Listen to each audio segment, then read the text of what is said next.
What is happening, everybody? Trey here, and today at Reactions to the Classics, it is time for another Black Sabbath full album reaction, and this time we're not going to be joined by the great Ozzy Osbourne because we are going to their 1980 album, their ninth record, Heaven and Hell, and we're going to sub out Ozzy Osbourne for the incredible Ronnie James Dio. So I'm excited to listen to this one. I've gone through all of Sabbath's albums up to this point. Full album reactions are up on the channel. You can check that out after this if you want. And I want to again shout out our longtime friend and patron Carl for taking us through this Black Sabbath journey here on the channel today. If you like the video, y'all, please give a thumbs up. That helps us out. And if you'd like to have us here at RTDC do a album reaction, song reaction, or just support the channel in any way, check out our Patreon page. But with that said, let's get to the quick facts of this record. So this was released April 1980 and is their ninth record. The album was successful, becoming their highest charting album,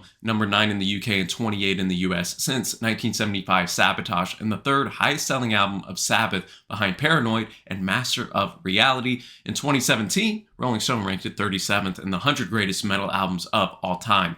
The initial sessions for what became the record began with Ozzy, actually, following the conclusion of Never Say Die, the Never Say Die tour, rather. The band convened in LA for 11 months to record a new album, a process described by guitarist Tony Iommi as, quote, highly frustrating, never-ending process. Osbourne has stated that he became fed up with experimentation on the preceding albums Technical Ecstasy and Never Say Die, preferring the band's earlier, heavier sound. And if you remember the reviews, or if you know Never Say Die and Technical Ecstasy, those are both records that even to this day, Sabbath fans are, sometimes a little more lukewarm on. I think that they still both have some really great cuts on them, but I would agree with the assessment that the early Sabbath is the best, or at least it's my favorite. Ronnie James Dio was introduced to Tony Iommi in 1979 by Sharon Arden, who would later marry Osbourne. Initially, Dio and Iommi discussed forming a new band rather than a continuation of Sabbath. The pair met again by chance at the Rainbow on Sunset in LA later that year. Both men were in a similar situations. Dio was seeking a new project, and Iommi required a vocalist. It must have been fate, Dio recalled, because we connected so instantly. The pair kept in touch until Dio arrived at Iommi's LA home for a relaxed getting-to-know-you jam session. On the first day, they finished the song Children of the Sea, a song Iommi had abandoned prior to Osbourne's firing. Sabbath was a band that was floundering, Dio observed, and with my inclusion in it, we pulled ourselves up by our bootstraps, cared a lot about each other, and knew that we could do it again, especially under the banner of a band that had been so successful. Sabbath's lineup was in a state of chaos as the band prepared to enter the studio to record what would become this record. Not only had they replaced Ozzy, but drummer Bill Ward was battling personal issues that would see him also leave the band within months. Longtime bassist Geezer Butler was going through a divorce, and his future with the band was also in question. A lot of turmoil here, folks. Personal issues aside, Bill Ward was not completely happy with the direction Sabbath was going creatively. Quote, Heaven and Hell for me wasn't a turning point. It was the beginning of a new band of which I had no idea what band I was in. It was almost like Ron was capable of coming up with lyrics that seemed to fit his idea of how Sabbath ought to be, and I sensed a kind of unrealness about the lyrics. My favorite song on Heaven and Hell was a blues song that we did, Lonely is the Word. That seemed to be real, but things like Lady Evil, they seemed almost bandwagon-type lyrics. Lonely is the World, I definitely like playing that song, and Children of the Sea, I did like to play that too. I thought Ronnie was a very good singer. Heaven and Hell was recorded at Miami's Criteria Studios, where they also recorded Technical Ecstasy, and Studios Ferber in Paris. Dio suggested the band hire producer Martin Birch, who he had worked with as a member of Rainbow in the 70s. Birch was Sabbath's first outside producer since the band parted ways with Roger Bain following 71's Master of Reality, with Iommi primarily taking the production hat, if you will. Iommi stated that the band felt that they were creating something special with the record. In his memoir, he wrote, quote, Ozzy would sing with the riff, just listen to Iron Man and you catch my drift. His vocal melody line copies the melody of the music. There's nothing wrong with that, but Ronnie likes singing across the riff instead of with it. Come up with the melody that was different from that of the music, which musically opens up a lot more doors. I don't want to sound like I'm knocking Ozzy, but Ronnie's approach opened up a new way for me to think. Bill Ward stated that due to his alcoholism, he has no memory of the period at all in which this was recorded. His behavior was erratic. On the Heaven and Hell tour, he began dictating long and rambling press releases to their PR person after every show, instructing them to get that out on the news wires tonight. Ward's personal issues, including the death of both of his parents, would soon force him to leave the band. Dio recalled answering the telephone in his hotel one morning mid-tour to hear Ward say, quote, "I'm off then, Ron," to which Dio replied, "That's nice, Bill. Where are you going?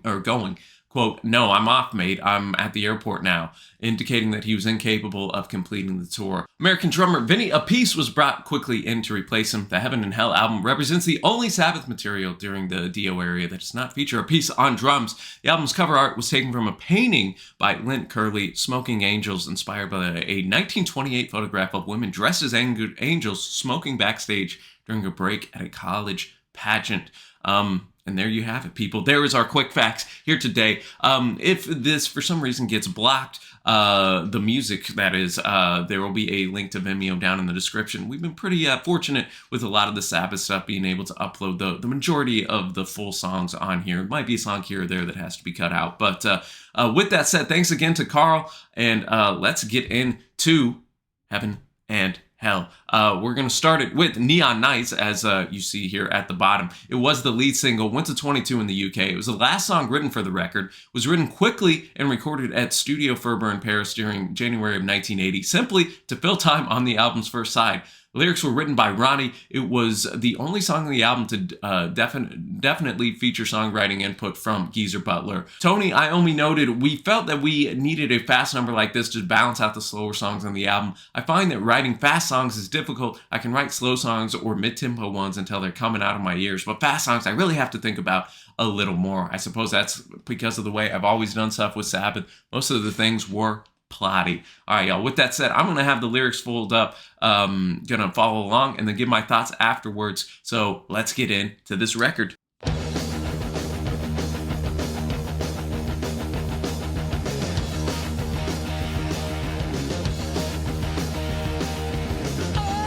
Bring the energy right off the gate. Let's go.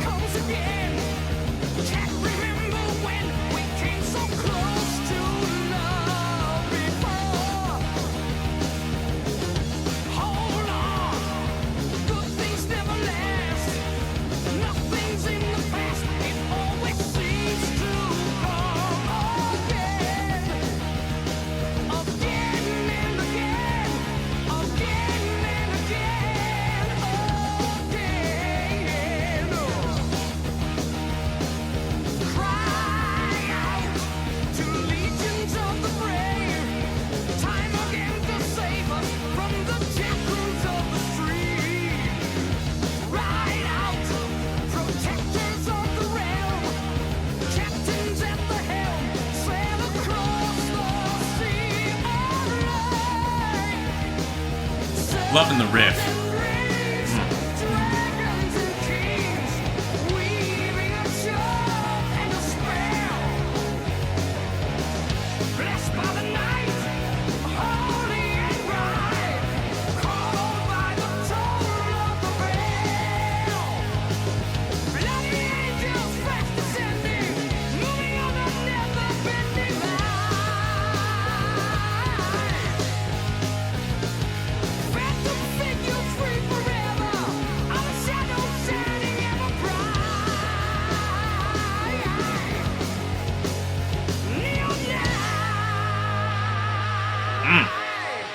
That power in Dio's voice, come on now.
All right, Neon Nights kicking us off in a highly energetic note, as I noted in the quick facts. It delivered with that right there, man. Love the riff right there that Iommi was bringing on, and of course, hearing the power of Ronnie James Dio right here. I don't know a ton of Dio stuff. I've listened to I believe one Rainbow album, the one with Stargazer on it.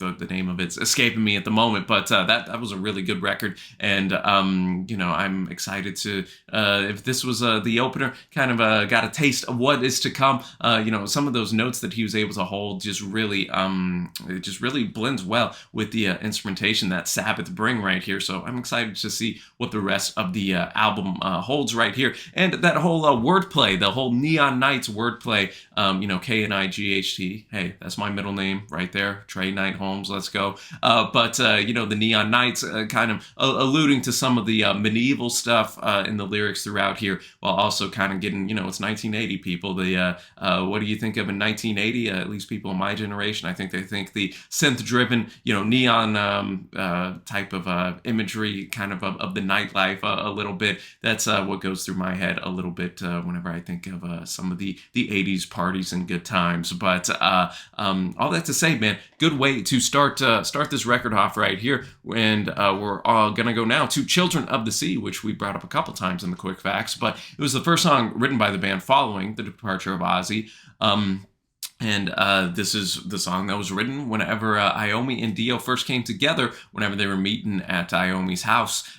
Tony had this great riff he played me, but nothing to go with it, recalled Dio. I said, give me a minute, and went into the corner and started writing down the words. Iommi recalled the moment as a turning point in Sabbath's career, saying, quote, it was exciting and challenging because we were doing things that quite frankly would have been beyond us with Ozzy. He wasn't that sort of singer.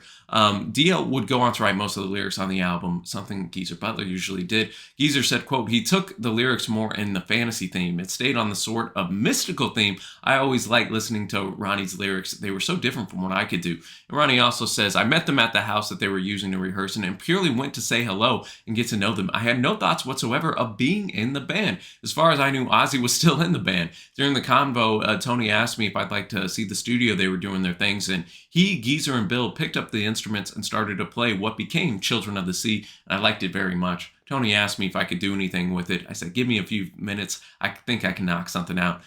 He did pretty well when wrote the song quickly after that. This song, according to Iommi, was meant to evoke the feeling of a giant ship rowed by galley slaves. So let's get to it. All right, Children of the Sea, man. Another really strong song in my opinion right here, starting the record off hot. And again, obviously, hearing the different side of things that Dio can bring here compared to Ozzy, and you know, Dio really is you know, kind of leaning into you know, that different type of element. I know one of the band members said almost like a fantasy type thing. You know, gives me almost like a blend of like a metal and a sense of prog, like a, you know, prog vocalist would maybe do. I don't know. That's just what I'm getting here on first listen, and I thought that the imagery here was really, really strong, and another just killer guitar solo over what sounded almost like some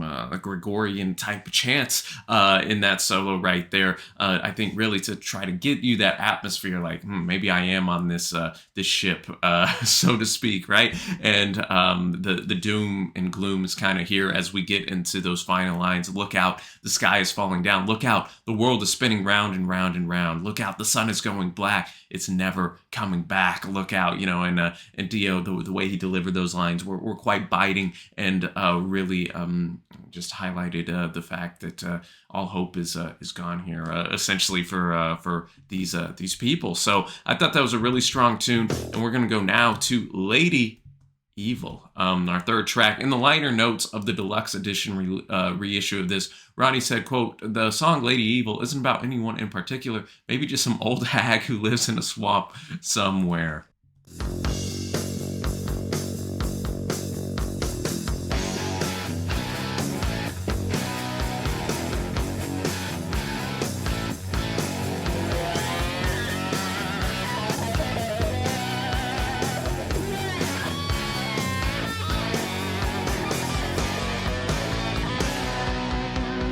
There's a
All right, Lady Evil bringing it in right here. Again, quite strong instrumentation, hard rocking here. I thought the rhythm section in particular, especially towards the latter half of the track, was quite strong, and pretty catchy chorus right here too. The way Dio was enunciating the Lady Evil and evil, almost his own call and response, so to speak, right here.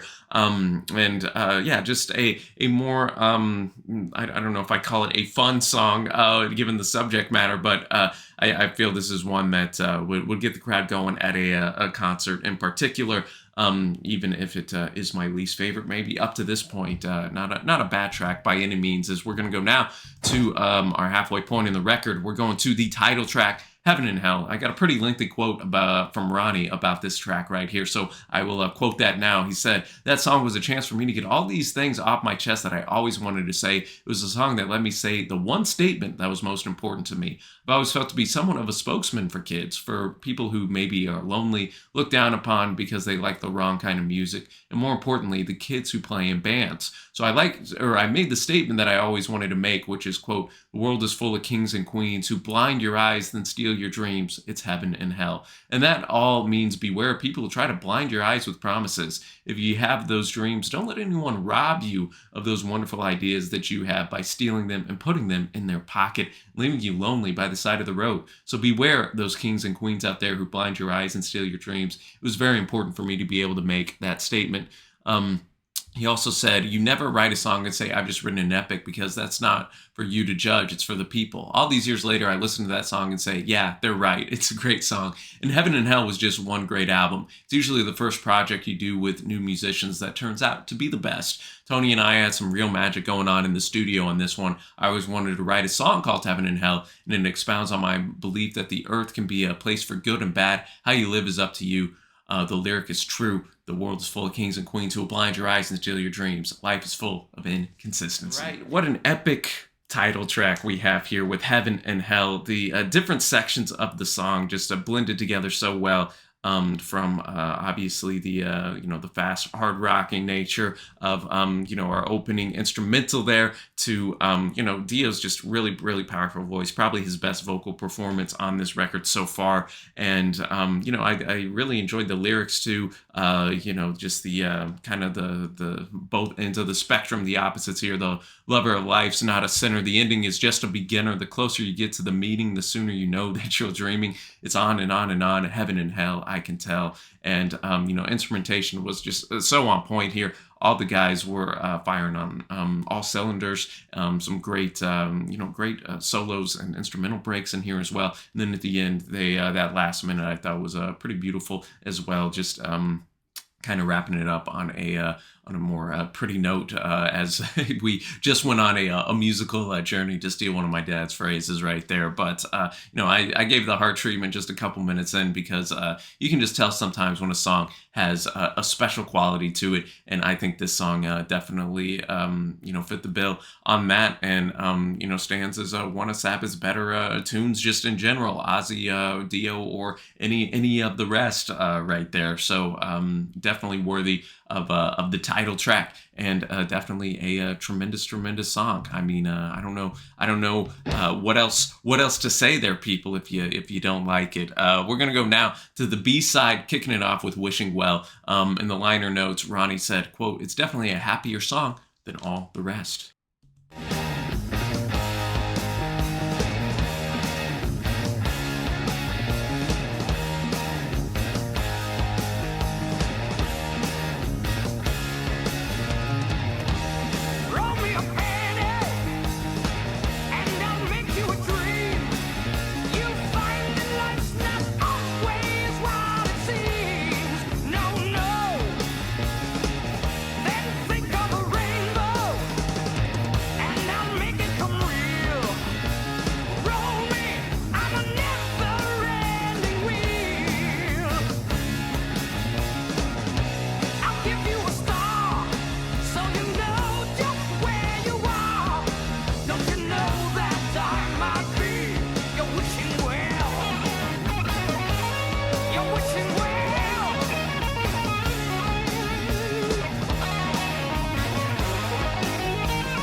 All right, wishing well. Yeah, definitely contrast in subject matter from our first side right here. But I did enjoy the topic of not letting money rule you, so to speak, and how hey, it can't buy love. Isn't that the truth right there? And kind of playing on that idea of chucking a penny into that wishing well. He says, "Throw me a penny, and I'll make you a dream. You find that life's not always what it seems.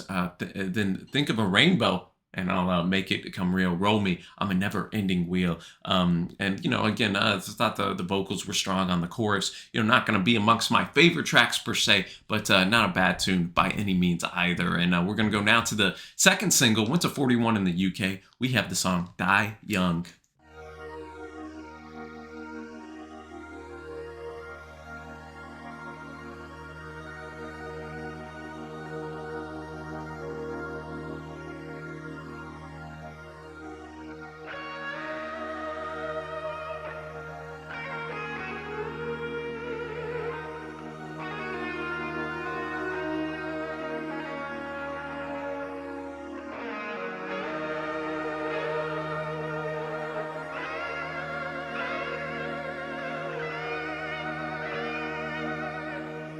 Building that atmosphere kind of with the keys in the background right here. Naomi's guitar. I'm liking this intro a lot.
You see the writing in the air.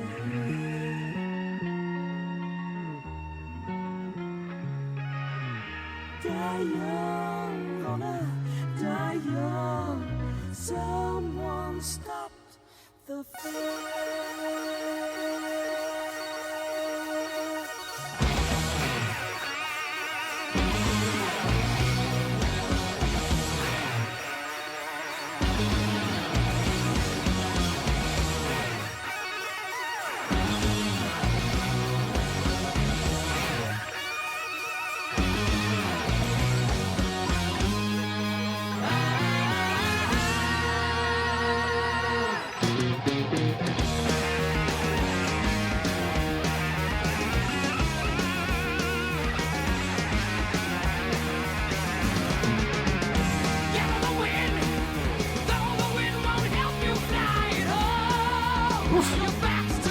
Again, some of my favorite vocals Dio's done right here, man. Die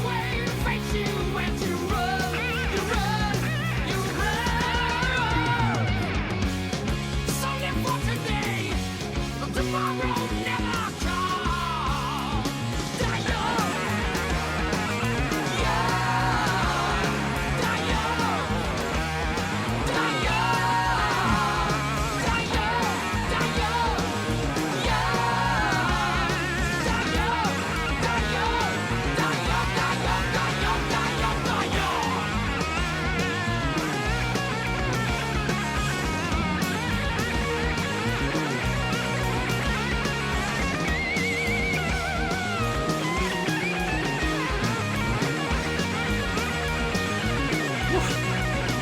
Tony and Man Possessed right now, people.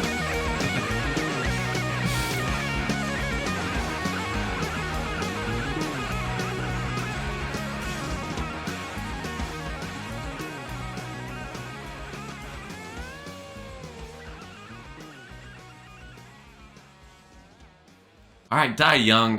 One I'm gotta give the heart treatment, man. Maybe my favorite. Iommi playing. He was feeling it on this song, to say the least. Here, people, and yeah, I like the fast and furious pace. Kind of reminds me a bit of Neon Nights, our opener, and just how you know, fast and relentless the song was. Again, I think Geezer was really feeling inspired on his bass line here as well, and yeah, Dio especially just with that passionate vocal. You know, live for today, tomorrow never comes. Die young, die young. I mean, that's kind of the message of the song, right? You gotta enjoy the day for what it is, because hey, you never know what tomorrow will bring, or if tomorrow will even come your way right there. So yeah, one of my favorite songs on the record, and we got 2 songs left here, people. We're gonna go now to the track Walk Away. Almost dealing again with a woman that you maybe should avoid, right? Kind of like Lady Evil did. So our second song to deal with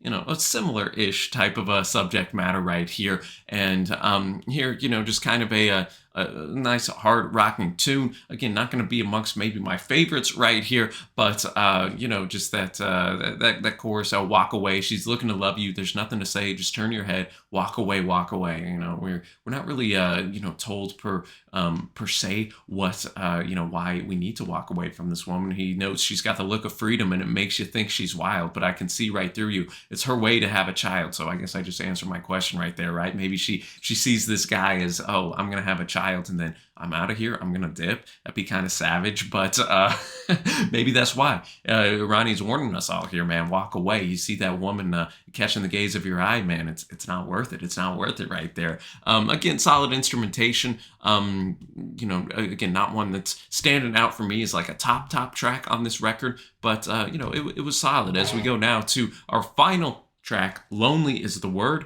We'll listen to this one, y'all, then afterwards I'll give my favorite tracks and overall score to Heaven and Hell.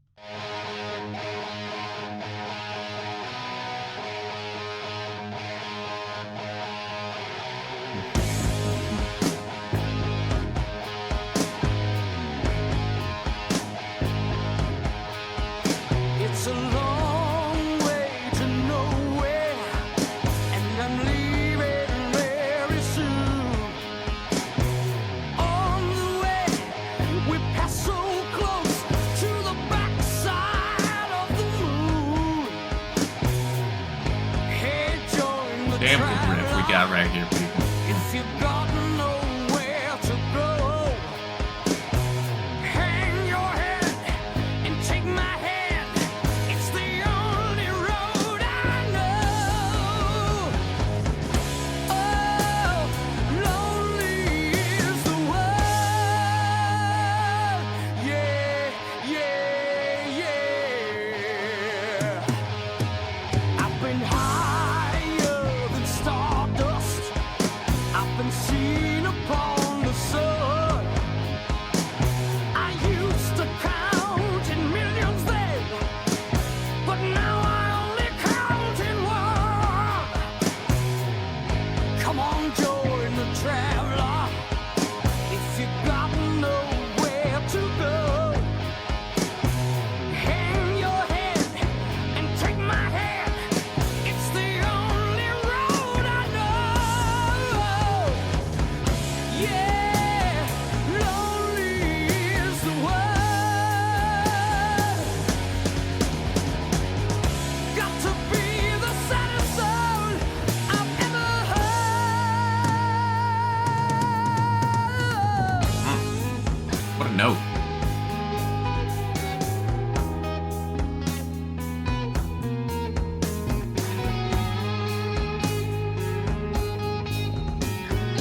Really impressive drumming from Bill Ward here as well.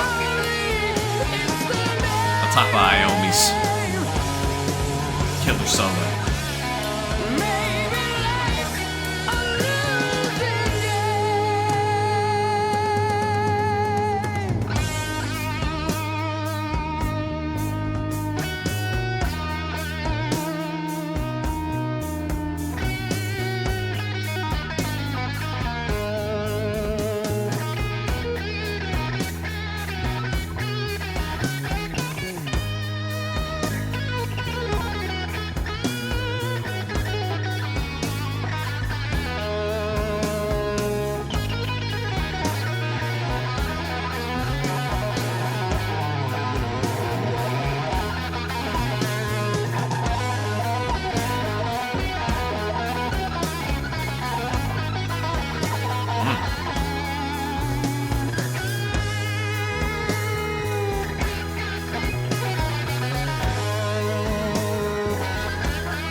All right, lonely is the word. Getting a heart treatment to end our record off here, people. Great closer.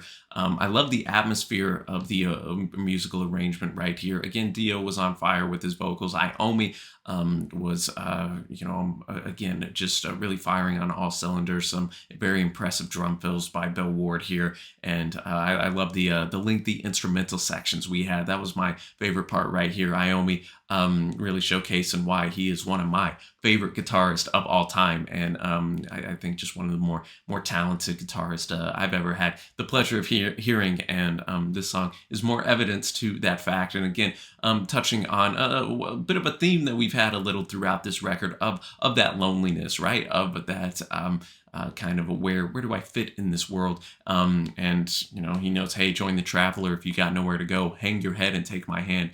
It's the only road I know.